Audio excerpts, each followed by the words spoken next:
नमस्ते, मैं हूं रंजीत झा और आप देख रहे हैं ट्रस्ट न्यूज़।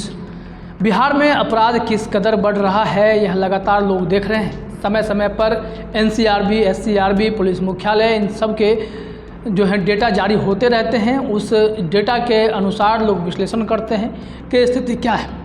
आज हम आपसे चर्चा करेंगे कि एक आरटीआई भी 1 महीना पहले की गई थी इसी संदर्भ में कि बिहार में क्या स्थिति है क्राइम कंट्रोल को लेकर के। बिहार में क्राइम अनकंट्रोल्ड क्यों है, लगातार हत्या के वारदात क्यों बढ़ते जा रहे हैं, लूट डकैती छिनतई की घटनाएं क्यों बढ़ रही हैं, चोरी की वारदात क्यों बढ़ रही है। आप बीच में खूब खबर देख रहे होंगे कि मंत्री के घर में, पुलिस के घर में, हर किसी के घर में चोर घुसकर चोरी की घटना को अंजाम दे रहे हैं।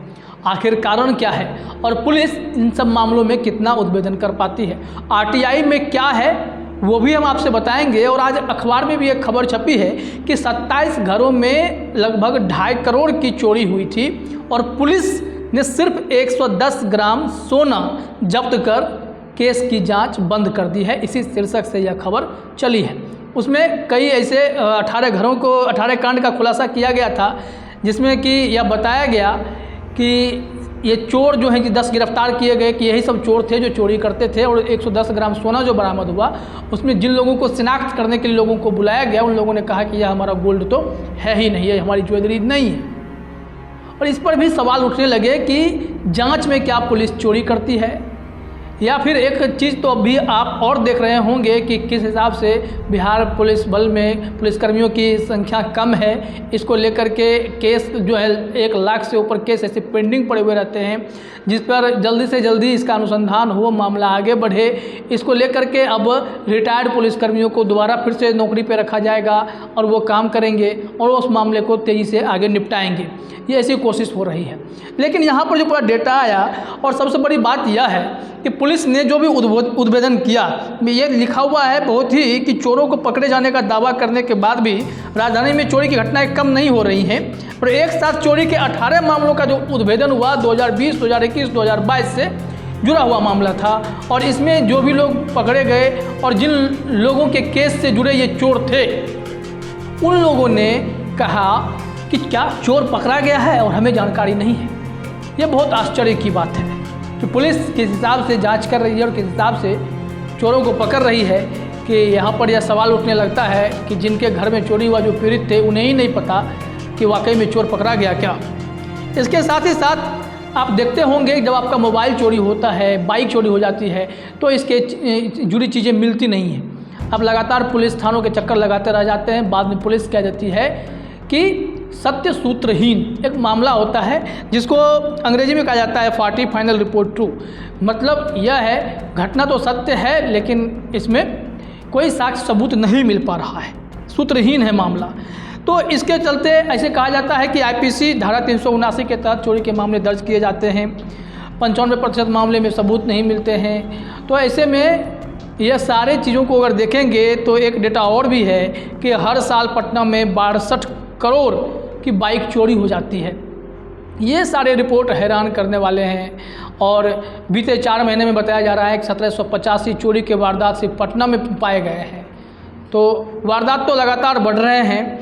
अब हम बात करते हैं कि आरटीआई जो लगाई गई थी और नवभारत टाइम्स पे यह रिपोर्ट भी छपी थी और आरटीआई में शिव प्रकाश राय ने आरटीआई डाली और उसमें कई चीज़ें ऐसे चौंकाने वाली बात सामने आई है कि लगभग 55-56 हज़ार ऐसे अपराधी हैं, दुर्दांत अपराधी जो बिहार से जुड़े हुए हैं। ये लोग पुलिस की गिरफ्त से बाहर हैं।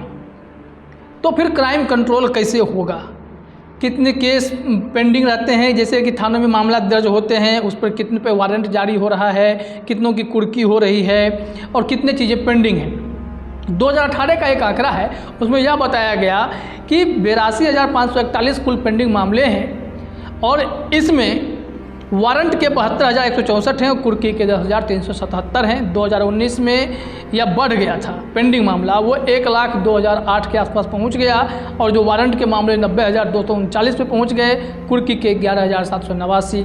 फिर अगर आप देखेंगे 2020 की अगर हम बात करेंगे तो 48,187, वारंट के 42,709 और उसी में कुर्की के 5,478। 2021 के जुलाई तक के अगर आंकड़े को देखते हैं तो तो यहाँ पर ये बताया जा रहा है 59,000 केस पेंडिंग हैं, जिसमें से 53,351 जो हैं यह वारंट के हैं और कुर्की के 5,663 हैं।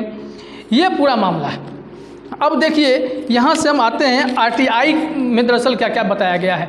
आरटीआई एक्टिविस्ट श्री प्रकाश राय ने मामले को लेकर के आरटीआई की थी कि किस हिसाब से क्राइम अनकंट्रोल है बिहार में, तो उसके पीछे की वजह क्या है।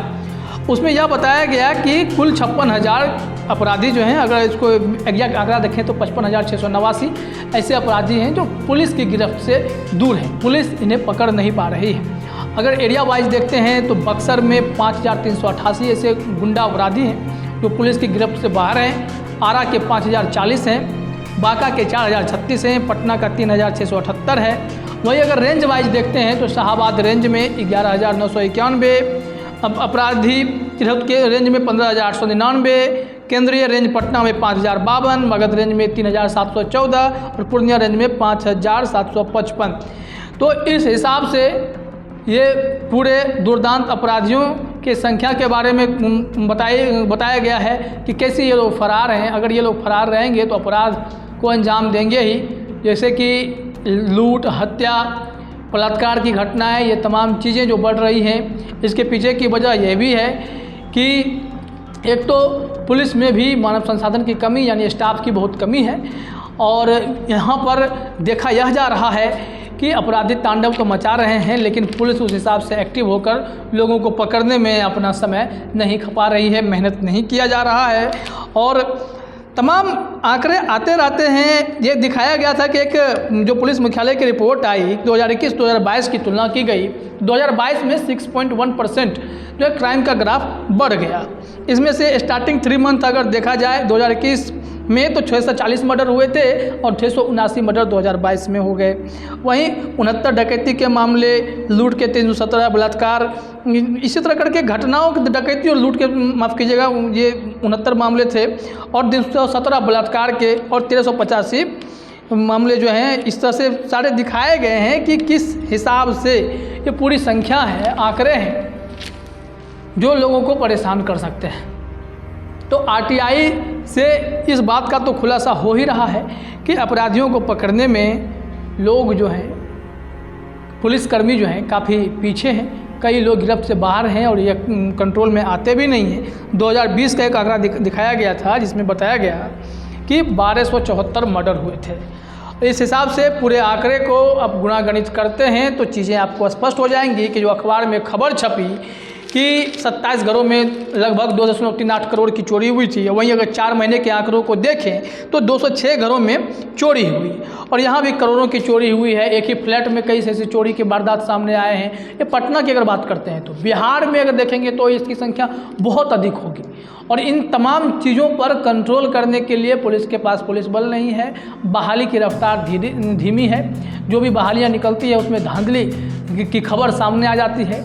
इन तमाम चीज़ों को जब आप अगर देखेंगे तो हैरान हो सकते हैं। तो यह इस रिपोर्ट के संदर्भ में याद आया कि एक आरटीआई की रिपोर्ट है, यह भी आप लोगों को जानना चाहिए कि क्राइम कैसे कम होगा जब 55,000 से अधिक दुर्दांत अपराधी ये सब फरार ही रहेंगे, ये पकड़े ही नहीं जाएंगे। तो फिर राह तो मुश्किल है और इस मुश्किल से निपटने के लिए लगातार कोशिश की जा रही है कि राष्ट्रीय औसत के करीब पुलिस बल को लगाया जाएगा बिहार में भी, लेकिन अभी जो है वो 76.2 ही बताया जाता है कि यहाँ पर पुलिस है। अगर इसका आंकड़ा निकालते हैं 1 लाख की आबादी पर तो बिहार में, तो फिर इस मामले को टारगेट दिया गया कि 150 के आसपास करना है। डीजीपी सिंघल ने भी कहा कि जल्द से ही जल्द हम जो है इस आंकड़े को छू लेंगे। हालांकि बिहार में महिलाओं की स्थिति ठीक है, पुलिस कर्मियों के मामले में 17.4 बताया जा रहा है, आने वाले समय में यह और बढ़ सकता है और 33% का टारगेट होता है। फिलहाल बात क्राइम की हो रही थी तो क्राइम का ग्राफ तो बिहार में बढ़ ही रहा है और इसके पीछे की कई चौंकाने वाली वजह भी अभी आप जान रहे थे। फिलहाल इस चर्चा में इतना ही। आप सभी का हमसे जुड़ने के लिए बहुत बहुत धन्यवाद।